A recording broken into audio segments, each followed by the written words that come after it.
Good morning, everyone, and welcome to our current First Friday event, the December event. For those of you that have been with us all year long, you've been really in for a treat, and you've received some really exciting information every month from a variety of topics. And this topic that we have today is the same as the others, very good information for you as you move forward towards your employment journey. Whether you're someone that is looking for employment for the first time, looking to re-enter the employment arena, or if you're someone that helps individuals with obtaining employment or regaining employment, we have some very important information for you today. For those of you that saw the flyer, we had two presenters, one from EEOC and someone from the Michigan Department of Civil Rights. Just as an FYI, due to an emergency, our presenter from the EEOC is no longer available to present. However, we still have Marcelina, who is an attorney from the Michigan Department of Civil Rights that will be here to provide us some very good information. The title of our presentation today is Know Your Employee Rights, You Have a Voice Too. And it is simple as the title states. As we find ourselves in the workplace, we hope that things run smoothly. Unfortunately, that's not always the case. And sometimes there are situations where we may need some assistance, and we might even need some legal assistance. And even though this presentation is not to be taking the place of seeking legal advice from an attorney, we hope that it just provides some context and some general information about how you can be prepared and think about things and scenarios that you might find yourself. We hope you don't find yourself in any of these scenarios, but we want everyone to still have some tools and some information available to them should you find yourself in a situation where you're thinking, maybe, there's some sort of violation here, or I need to explore a little bit more if my rights are being violated, to be quite honest. And so with that, I'm going to turn the presentation on over to our presenter. We are very happy to have you, Marcelina. Throughout the presentation, we are taking questions, and I'll monitor our chat to take questions as they come up. So please put any questions that you may have in the chat, and I will look for those questions so that we can get those answered for you. And thank you all for coming today. Marcelina. This is Marcelina speaking. Thank you so much, Crystal, for the introduction. I'm so happy to be with you all this morning for this presentation. I'd like to cover today Title I of the ADA and the Persons with Disabilities Civil Rights Act, which is our state statute that pretty much mirrors our federal civil rights laws. And so I just want to reiterate what Crystal had said, that this presentation, although I am an attorney for the Department of Civil Rights, this presentation is for educational purposes only. And so if you are seeking legal advice, please contact a private counsel. With that, who am I? As Crystal stated, my name is Marcelina Trevino. I'm the director of our enforcement division at the Michigan Department of Civil Rights. So what does that mean? Well, the Department of Civil Rights is a law enforcement agency who takes complaints from constituents and claimants across the state of Michigan who have allegations of unlawful discrimination, not only in employment, but in other areas as well. That may include education, public accommodation, which is really where we eat, shop, and get our entertainment, etc. And also for housing and public service. And so what other things our department is also involved with is community engagement and connecting with the community on various topics that come up that you'll see in the media. And we also have an education division who works on outside trainings with our advocates and community agencies. And then we also have a division of diversity, equity, and inclusion who is really responsible for our equity and inclusion trainings within the state of Michigan and also to outside community partners. So with that, let's get into why we're all here this morning. I'm going to the next slide. So here we're going to talk specifically about some of your protections, civil rights protections as it pertains to disabilities. So what is a disability under the ADA? Before I go into that a little bit, let me share, I am from a state agency, and I mentioned that we are a law enforcement agency. So you may be wondering, why is she talking about federal law? Well, my counterpart at EEOC, Alexa, who couldn't be with us today, would have been covering a lot of the ADA. However, we do have a relationship with the EEOC where we take duly filed complaints. And so we work closely with them and investigate cases that are both jurisdictional under our state statutes, the Persons with Disabilities Civil Rights Act, and also the Americans with Disabilities Act. And so that's why you'll hear me talking about the ADA and also Persons with Disabilities Civil Rights Act. There's a lot of mirroring and overlap between those two statutes, but there are also some differences that I'll get into as well. So let's just start from the beginning. What is a disability under the ADA? Well, you'll see on the slide is that we have a picture here where some disabilities look like this. And from the pictures, you'll see that you can see visibly that there is some type of disability, physical disability, but then under that, it says some look like this, whereas if you look at a person or interact with a person, you could not see some type of noticeable disability. So we're talking about really visible versus invisible disabilities. Go to the next slide.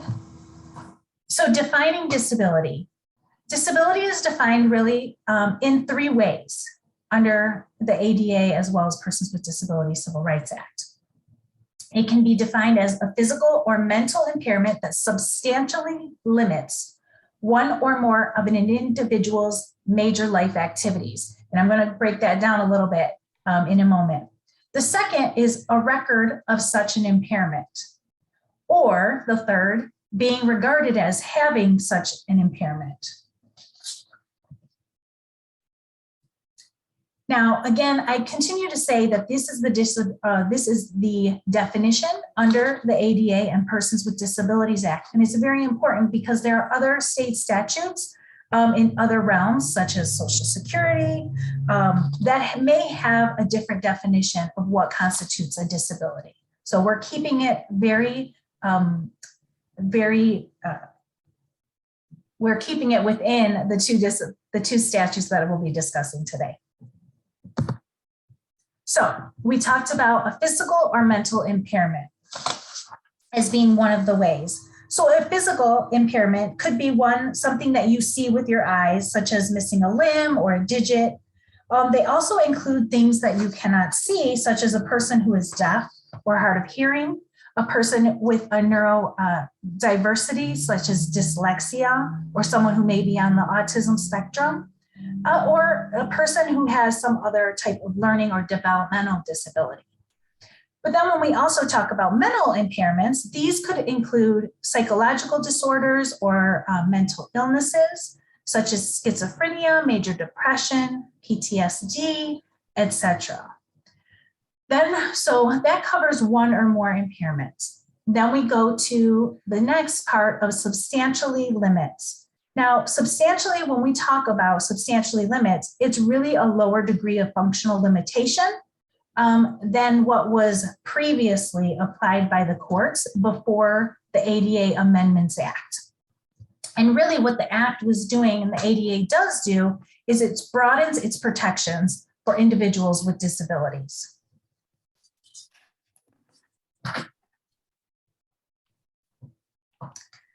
It's also, and you'll hear me say throughout the presentation, that a lot of determinations on whether there is an impairment that substantially limits a major life activity, many of them are taken into account on an individual assessment, right? A case-by-case basis as we work through our accommodation requests and your rights as a person with a disability seeking and or being at an employment site and working with an employer.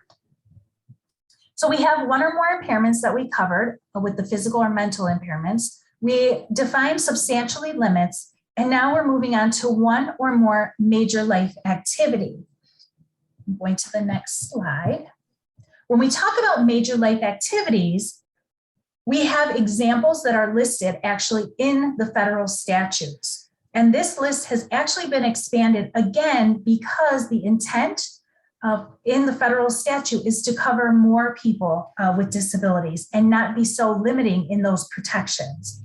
So now that the federal list has been expanded to include specific major life activities, it could include eating, sleeping, standing, lifting, bending, reading, etc.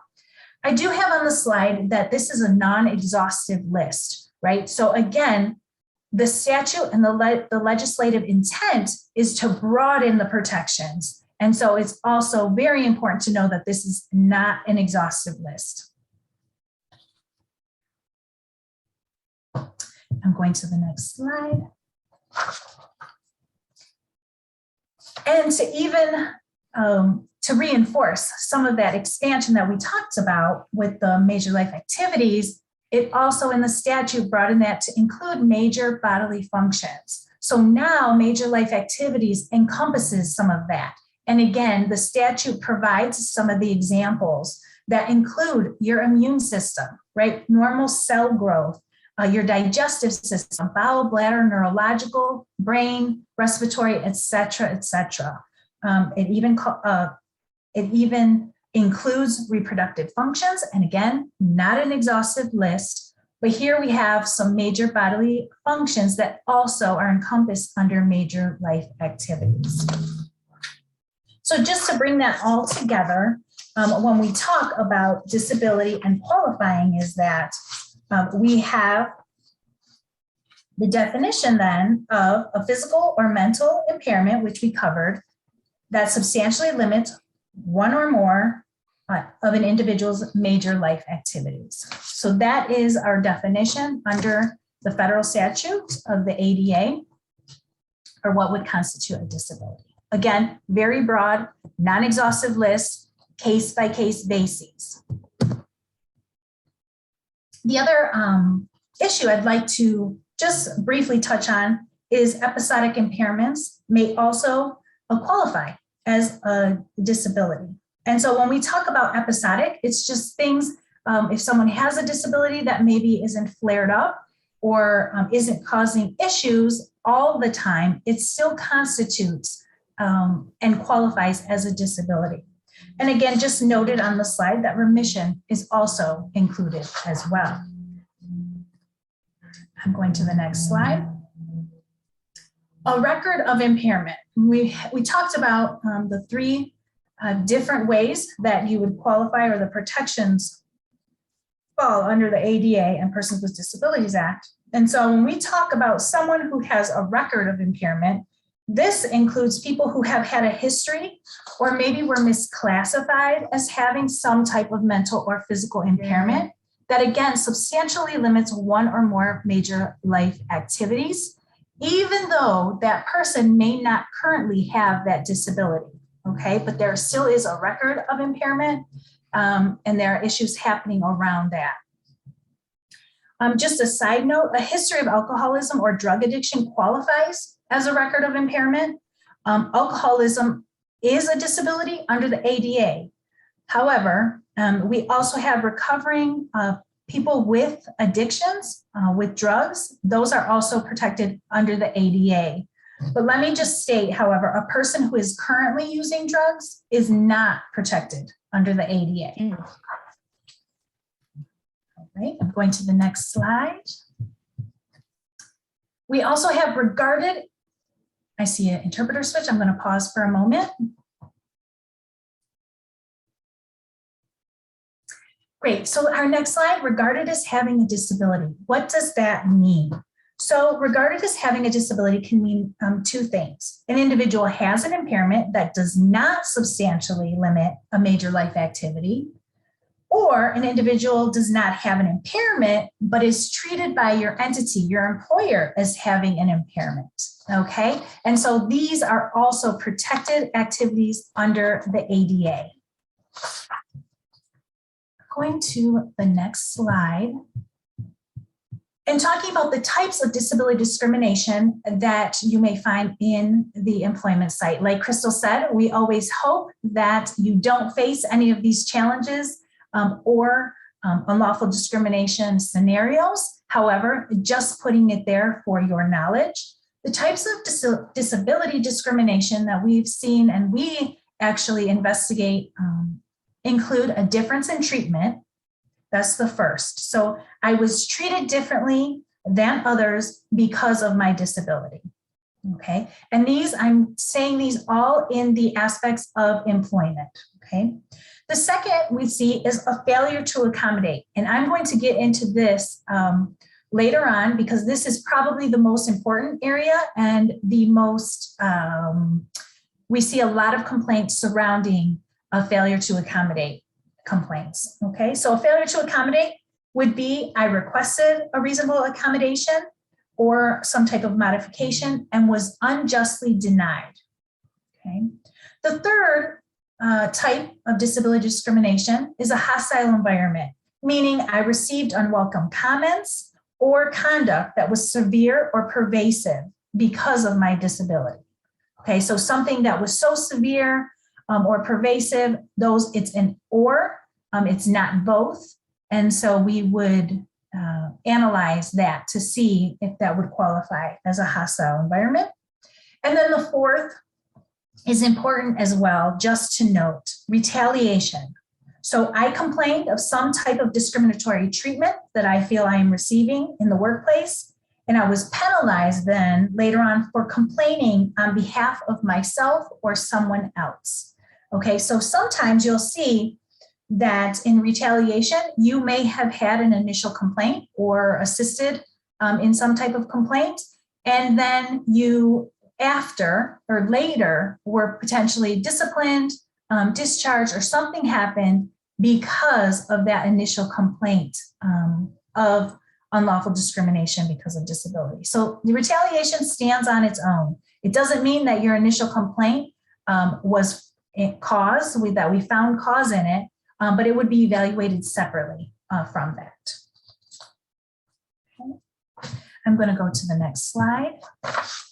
And then here, I didn't even realize, here it is. So retaliation standing on its own and what it means. The ADA and the Persons with Disabilities Civil Rights Act prohibits retaliation against an individual. In the Persons with Disabilities Act, it is in Article 7 of that act. And what does that mean? So if an individual, you yourself or someone you know, is opposing some type of act or practice that is unlawful under the statute, you have potentially protection from retaliation.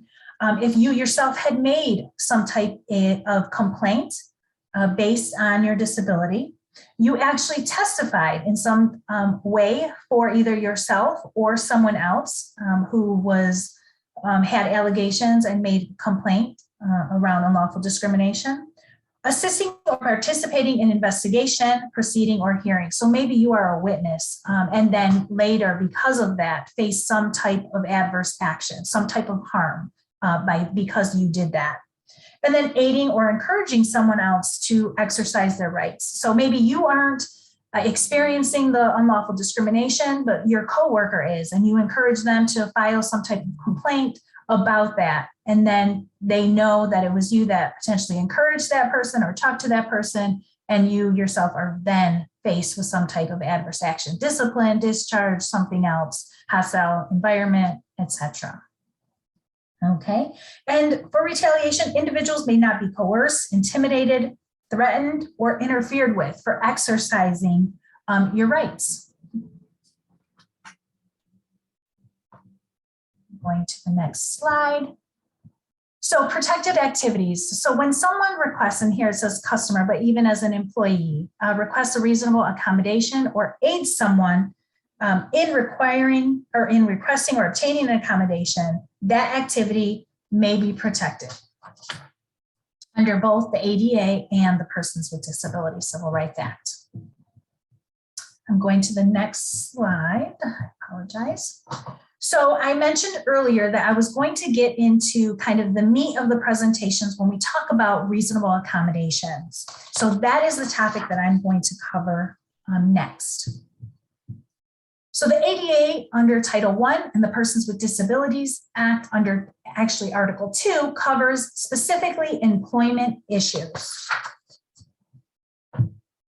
Title I applies to businesses, private employers, state and local government agencies that employ 15 or more employees for at least 20 calendar weeks in the past year. In the next slide, I'm going to actually cover kind of the differences in state law and explain then why it's so important that the EEOC and the Michigan Department of Civil Rights have a partnership when we're taking complaints. The ADA Title I also applies to federal employers with regards to employees and job applicants, regardless of the length of their employment. It also includes employment agencies, including temporary employment agencies.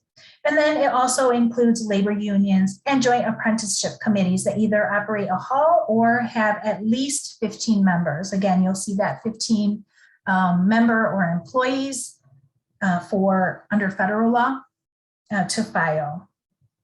Okay. So if an employer has a required number of employees, you are protected by the anti-discrimination laws. If you are an employee, if you are an applicant applying for a job with an employer, if you're a former employee, and if you're an applicant or participating in some type of training or apprenticeship program. I'm going to go to the next slide. So Persons with Disabilities Act, Article 2, as I mentioned, covers employment. And what does that apply to? Again, you'll see similarities here, but for under the state statute, it includes businesses, private employers, state and local government, as the federal law does. But here, what distinguishes it is that someone can file with our state agency, the Civil Rights Department, when there is an employer who only has one or more employees. Again, jurisdictionally, the EEOC would not have jurisdiction if there are under 15 employees, okay? And then employment agencies also under state law include the temporary employment agencies, labor unions, and I guess, again, apprenticeship programs as well. So here's a good time to just inform you that the dual relationship or the relationship we have for dually filed complaints falls and works very well here because regardless of who has jurisdiction or if both agencies have jurisdiction, we work that out and a complaint can be taken by our agency and we will make the determination on whether the complaint needs to go to EEOC and assigned to them, or if the matters will be investigated by our State Department. And usually what happens if it is dually filed, meaning that both agencies have jurisdiction under employment, we work closely with the EEOC of keeping them informed of what's happening. And we have our processes to make sure that individuals do receive their due process all the way through. Next slide. So here, just in general, the ADA Title I and Persons with Disabilities, Article 2, prohibitions, both discrimination on the basis of disability in employment and hiring and employment practices. This is the protections, is discrimination, they're anti-discrimination laws, I should say, not discrimination. They're anti-discrimination laws on the basis of disability specifically. So let's talk about employee rights under both of these statutes. What are your rights? Well, under these statutes, you are free from discrimination. You should be, right? Free from discrimination in the workplace. Also, that you are provided a reasonable accommodation so that employees can perform their essential functions of the job that they are in. Also, there's a duty and right to engage in some type of interactive process with the employer when determining reasonable accommodations for employees. And for employers, it's just best practice, right, to follow up periodically with the employees to make sure that the accommodation is still an effective accommodation. I'm going to go to the next slide and talk a little bit more about each area that I just mentioned. So next slide, we're going to talk a little bit about a reasonable accommodation. What does that mean? How is that defined? Well, a reasonable accommodation is any change in the work environment or the way that things are usually done to help a person with a disability apply for a job, perform the duties of the job, or enjoy the benefits and privileges of employment. Now, here, an employer doesn't have to provide an accommodation if doing so would cause an undue hardship to the employer. And we'll briefly touch on that in a little bit. I also want to know, as it relates to reasonable accommodations, that an employer should never ask an employee if they have a disability. And an employer should never offer some type of an accommodation if one is not requested by the employee. So let's go further into a reasonable accommodation request, which is on this next slide.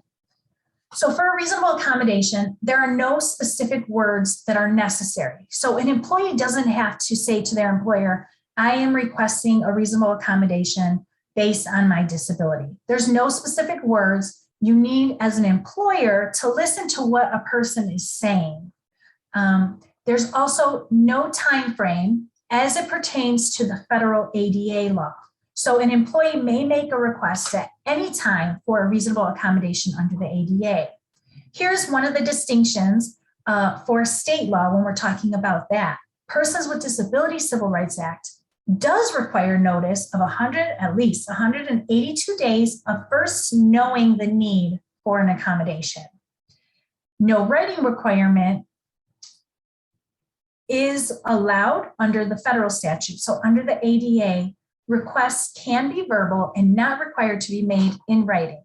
However, under the state statute, the Persons with Disabilities Civil Rights Act, notice does need to be in writing. I'm going to go to the next slide. A reasonable accommodation response. What does that mean? Well, what that means is that an employer now has a duty to respond to requests within a reasonable time with an effective and reasonable accommodation or a suitable alternative. So here are some tips for handling requests. For an employer, they should avoid unnecessary delays. And when facing requests that are vague or not well defined, seek clarification from the employee. And always get the employee's input on what it looks like to have a reasonable accommodation, what that reasonable accommodation looks like. What is that need? Very important. So I'm going to go to the next slide. Selena, Yes, ma'am. we have a question that came in. Okay. So I'll read the question to you. It states, I am working with a person who has a complaint with MDCR and wants to also file with EEOC. The customer is unable to get through to the EEOC. The process online has been followed with no response or appointment available. How can MDCR help make that connection so both agencies are aware and could investigate? This is Marcelina. Great question. So because we do have the relationship with EEOC, what I would suggest is that at the end of the presentation, I have the 800 number as well as I believe the email way to contact our intake service center. And so what can happen is that I would have the person contact our agency, allow for time to give the facts of what is happening, But also inform our staff that there has been contact initiated with EEOC. I'm not sure, Crystal, if I heard whether that person has had some type of confirmation from EEOC, and that's okay, because within our systems and our relationships with EEOC, we can see where that is at, and if EEOC is in fact going to take jurisdiction of that matter. And or we may also be able to take jurisdiction depending on what the EEOC would like us to do. Did I answer that one fully, or is there any follow-up? And I'm going to pause for interpreter switch. The person noted, thank you, yes. This is Marcelina, great, thank you. So what is reasonable? What is a reasonable accommodation or modification? Well, here again, with the broadening of protections for people with disabilities in both the ADA, and also Persons with Disabilities Civil Rights Act, there is no set definition of what is reasonable. And the reason for that, and I think I'll be touching on it, is because every person's situation is different. Regardless of individuals who may have been diagnosed or have the same or similar disability, it's really a case-by-case basis. I'm going to the next slide. So reasonable accommodation examples. Some things may be a modification or change in a job function that may not be essential. Remember, because we're talking about people being able to perform the essential functions of the jobs. And what we have seen sometimes is that some of the non-essential functions are where there needs to be some type of accommodation. Another example is a reassignment to another position. It may be reasonable, again, case by case basis, depending on what type of work, the employer, what positions are available, etc. Another example is acquisition of equipment, right? Or devices that may be necessary, screen readers, etc. Providing qualified readers or interpreters may also be a reasonable accommodation when we're talking about performing the essential functions of the job. And then other similar modifications, even in policy and practice, when we're talking about reasonable accommodations as it pertains with people with disabilities. And I always like to say, just as a matter of best practice, you should be doing this with all your employees, not necessarily those just covered under the ADA. It's just best practice to have people be able to best carry out their job with a reasonable accommodation and no undue hardship to the employer. I think it provides for happy employers and happy employees. I'm going to go to the next slide. We have one more question. Absolutely. The question is, I have a customer who has a complaint under investigation by EEOC. Is there a benefit to also filing with MDCR? Great question, and no. Oh, this is Marcelina, I apologize. Great question, and no. If the EEOC has assumed jurisdiction under all of the complaint matters, then it would, if the individual came to our department to also file, it would be dismissed because it'd be a duplicate complaint. So if the customer is already being taken care of and handled with the EEOC, then nothing more would need to be done with our department. Thank you for that question. So effective, I'm going to this next slide. When we're talking about effective as reasonable,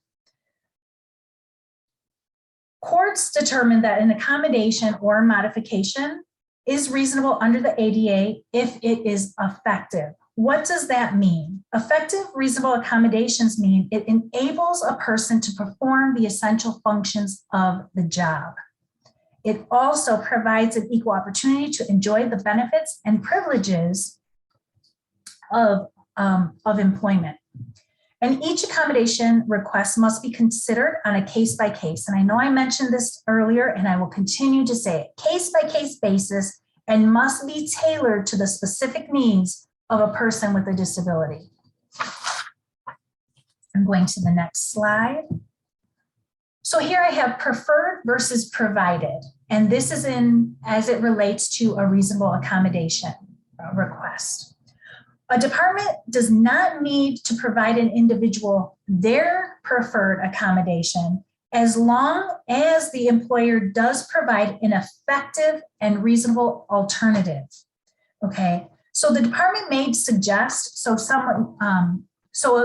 an employee comes and states that they need a reasonable accommodation, and they state what that would look like. Now, the department may suggest something different, yet an effective alternative, if it meets the individual's need and allows them to perform the essential functions of the job, or again, enjoy the benefits and privileges of a program, service, or activity. So again, a preferred accommodation may be required if it's necessary to carry out and perform the essential functions of the job. I'm going to the next slide, initiation of a request. So the request must come again from the employee.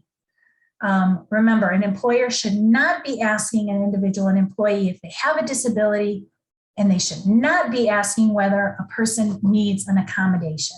This should come from the employee themselves.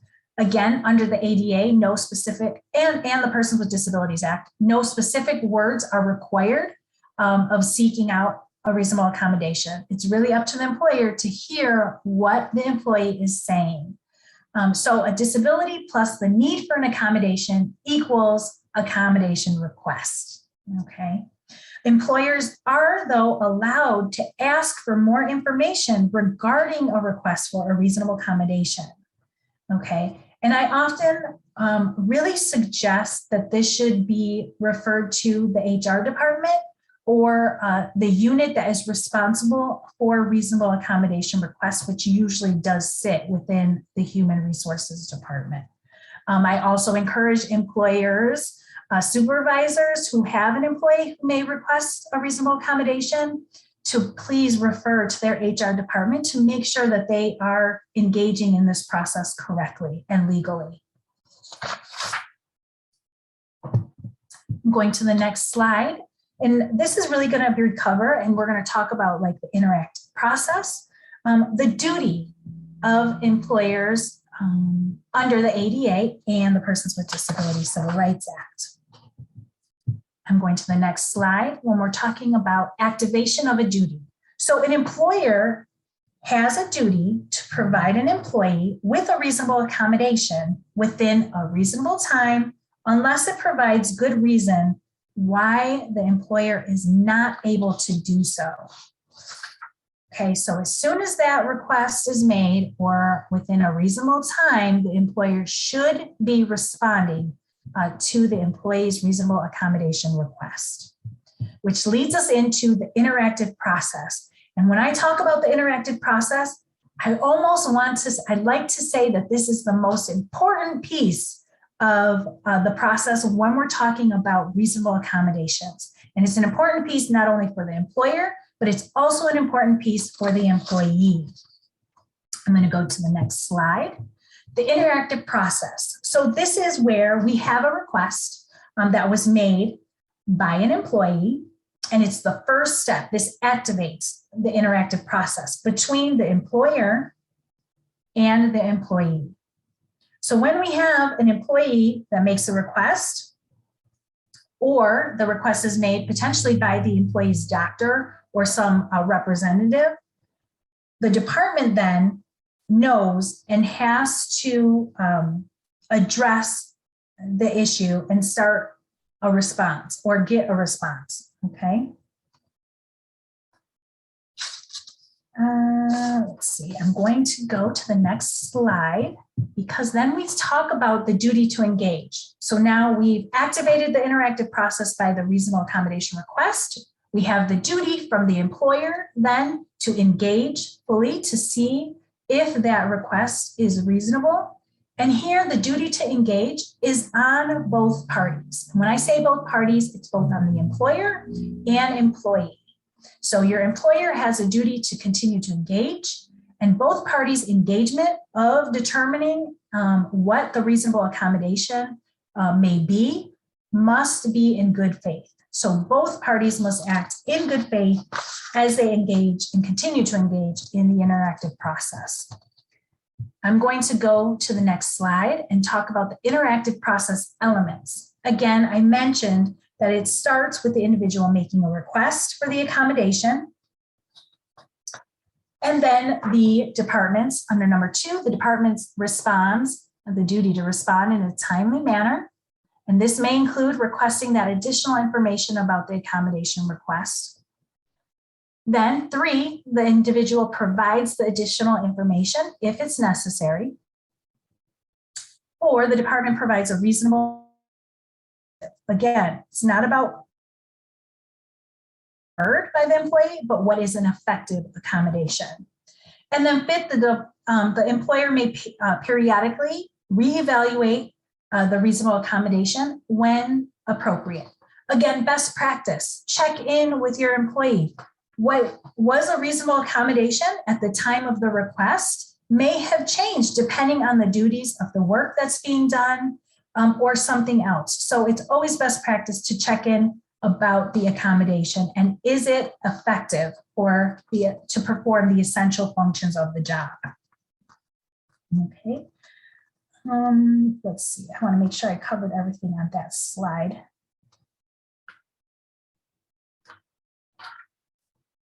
Okay, I'm going to go to the next slide.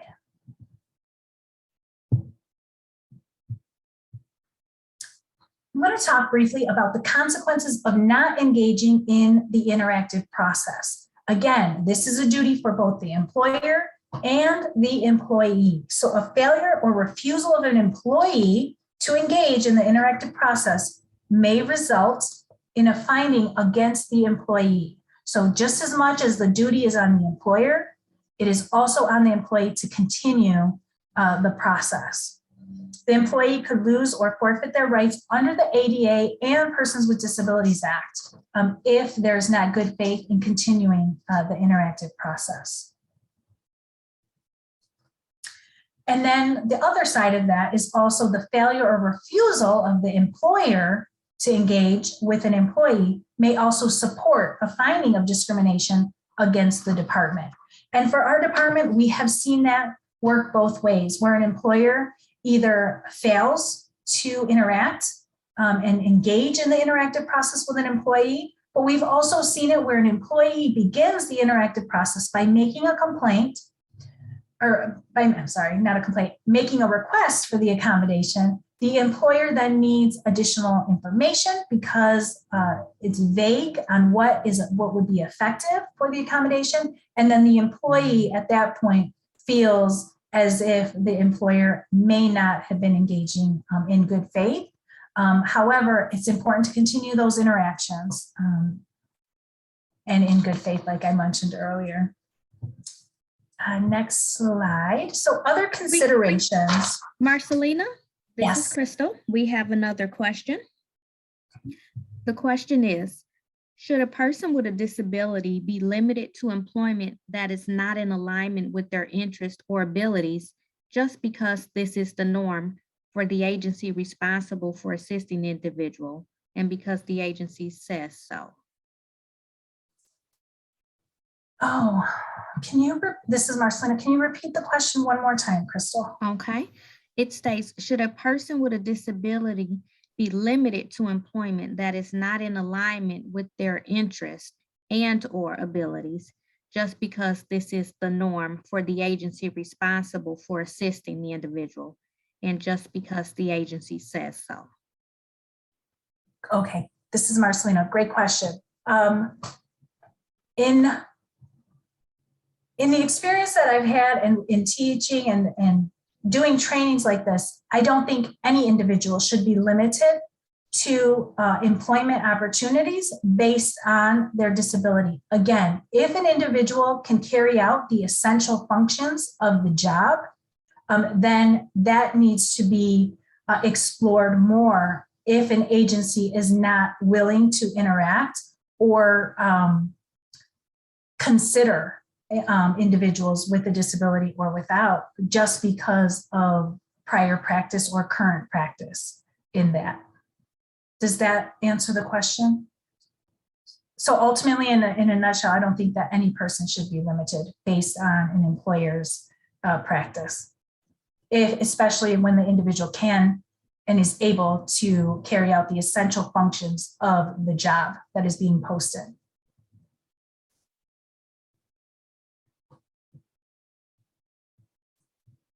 Did that answer the question?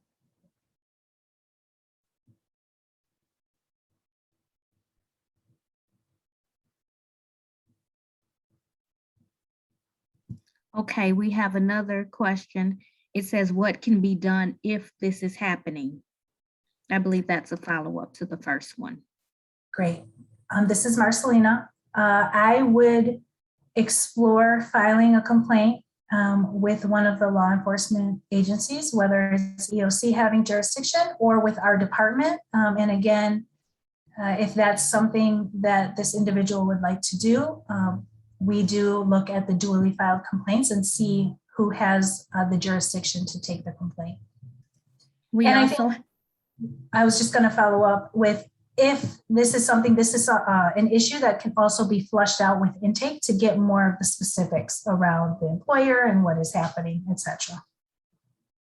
We have a comment of thank you, and we also have a comment from another participant noting a person with a disability can and should follow any grievance or complaint process that the agency has, or escalate that up to a higher level. And that's all we have right now, I believe. Great. I'm sorry, we have one more. Okay. I'll let you respond first, and then I'll read the next question.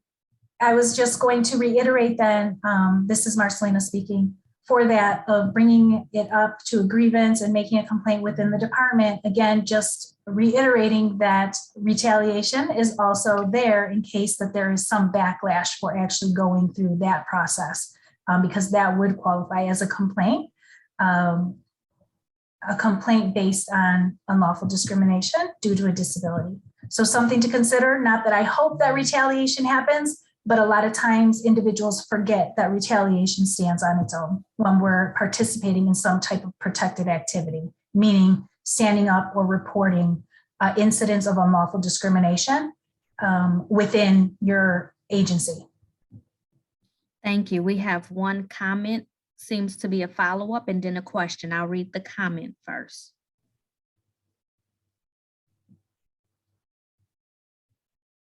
Okay, I want to give the interpreter time to catch up. The comment is, if this is related to an agency such as vocational rehabilitation, they may file an appeal. And then our next question is, if the disability is work-related, which precedes, Michigan's workers' compensation law or ADA or both? This is Marcelina. I would say I'm not familiar with the Workmen's Compensation Act at all. We don't have jurisdiction over that, but that is something that I would recommend exploring with that agency. And also, it never hurts to call our intake if someone believes that they have been unlawfully discriminated against based on their disability and or other bases. And the side note to that question was, this question is related to the previous about alternative work options for the employee. So that was just an add-on. I believe that's all we have in the chat now. Thank you, Marcelina. This is Marcelina. Thank you. And thank you for the questions. I am going to go into other considerations now. So I talked a little bit just about some things to consider that your employer may have as some type of affirmative defense. Again, I briefly touched on undue hardship, and I just wanted to mention these.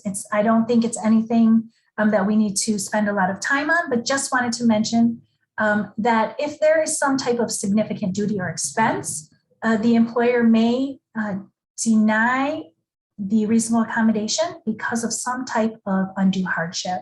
I have a note here, like if this were to involve, as an example, the state of Michigan, the undue hardship defense would actually, when being analyzed, would actually look to the budget of the state as a whole and not necessarily just the individual's agency that they're coming from. So if MDCR, if our agency stated or gave the defense that an undue hardship, there was a significant expense to the reasonable accommodation in that evaluation, it wouldn't be strong because the state of Michigan as a whole has a big budget.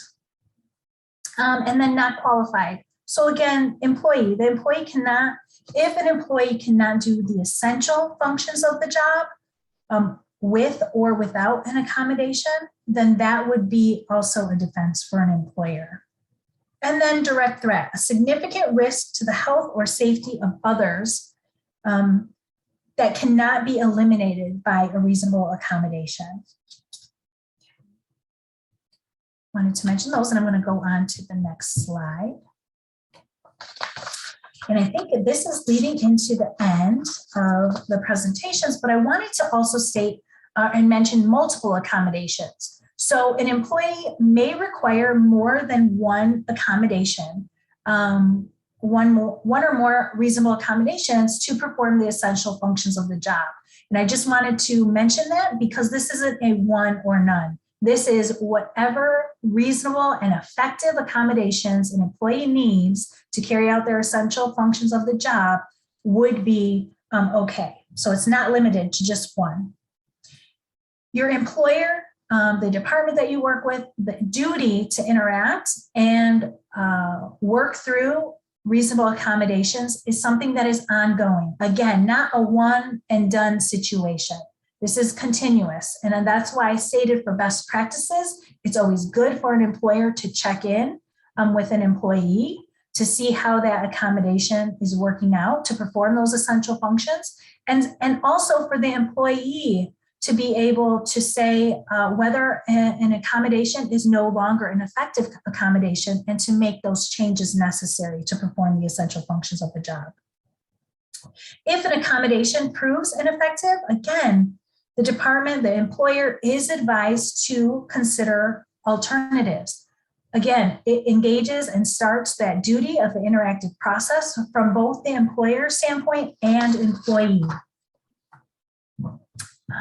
Next slide and last slide that I'm not going to get into right now, but I did promise Crystal some emerging hot topics in this area under the ADA and Persons with Disabilities Act. Of course, with the pandemic that we're still in, the talk of mask mandates and vaccination mandates is always an issue. And currently we're seeking guidance from EEOC. They're still working on the guidance on how this impacts people in general. But what I will say in these emergent hot topics is that although we may have these new mandates surrounding vaccinations and masks, the laws and protections under the ADA and the Persons with Disabilities Act have not changed.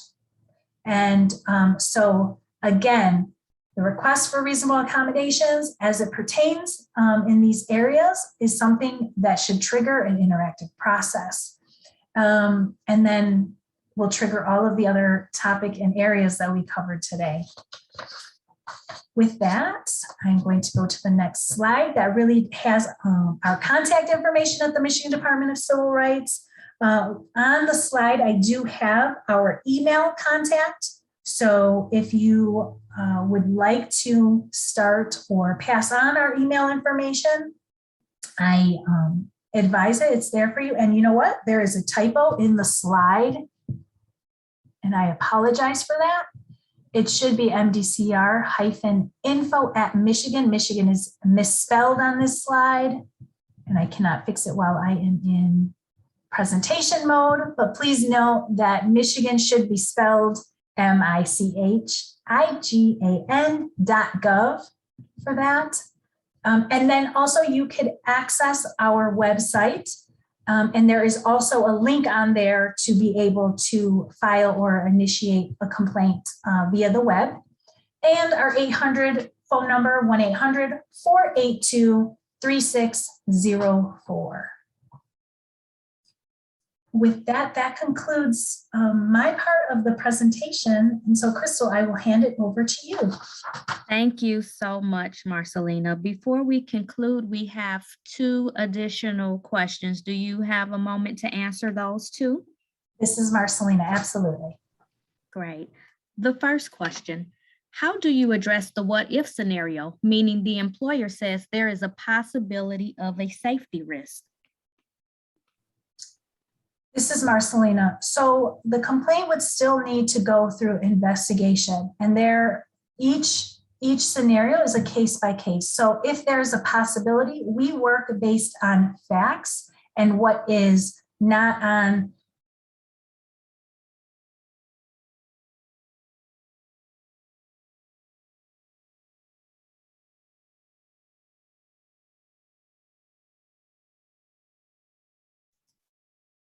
Marcelina, I think we may have lost you.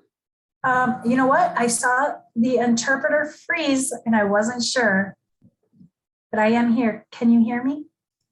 I can hear you now. Okay. This is Marcelina. So did the answer freeze, or did we get the answer? No, we did not receive the answer. Okay. So my answer to that question is that our department does not operate on what ifs. We operate on what is. And so we would evaluate that concern based on the facts of each scenario. And so if the answer for a direct threat is what if this happens, we would still conduct the investigation based on facts and depending on the guidance of a scenario. Thank you. Next question. If a person's mental illness prohibits them from effectively participating and following up in the interactive process for reasonable accommodation, what happens? This is Marcelina. I really couldn't answer that question because it would have to be a case-by-case basis to see how that person and individual's mental illness affects the situation, but also whether that person also has some type of representative or doctor that can also engage in that interactive process with the employer. But again, that's a broad answer depending on what the actual facts of that case are. Thank you. We have another comment. I'm not sure of the question, but I will read it to you. It notes, I have a customer, non-reader in parentheses, working in a manufacturing through a temp agency. He has allowed me to contact the temp agency to see how he's doing and the future plans. He is doing well. The employer gave him a raise from $15.50 per hour to $17.50. The temp agency says it sounds positive. They want to hire him in directly once the contract is up. He does not want the employer to know that he can't read. However, they gave him a high-low test and no one read it to him. He guessed on the answers and said it's a 50-50 chance he passed. I don't want to jeopardize his chances of getting hired, but I do feel we will need to share his disability as soon as possible. This is Marcelina. What I would recommend, just from though, and again, this is for educational, this is not legal advice. Let me just say that. But again, I will remind you that from the presentation, it is really up to that employee to disclose their disability and or request the reasonable accommodation. So if an employee chooses not to disclose and not receive an accommodation that is effective for that person to fulfill and perform the essential functions of the job, it is not anybody else's responsibility to do that. Thank you, Marcelina. That's all of the questions that we have. I want to, again, thank you for lending us your time today and providing us with all of this information. I must say that I learned quite a bit today, just in terms about employee rights, and a lot of good information that I'll take with me. And so we're very appreciative for you to come out. I know your schedule is very busy to really share this information with all of us. Thank you so much. And I hope everyone has a good day and that you really obtain some good information. And just to answer the one last question, which I can answer, yes, there will be a recording of this presentation, and we'll be sure to get that out to folks. Again, thank you everyone for attending our First Friday event, and I hope you all have a wonderful day and weekend. Thank you. Bye-bye.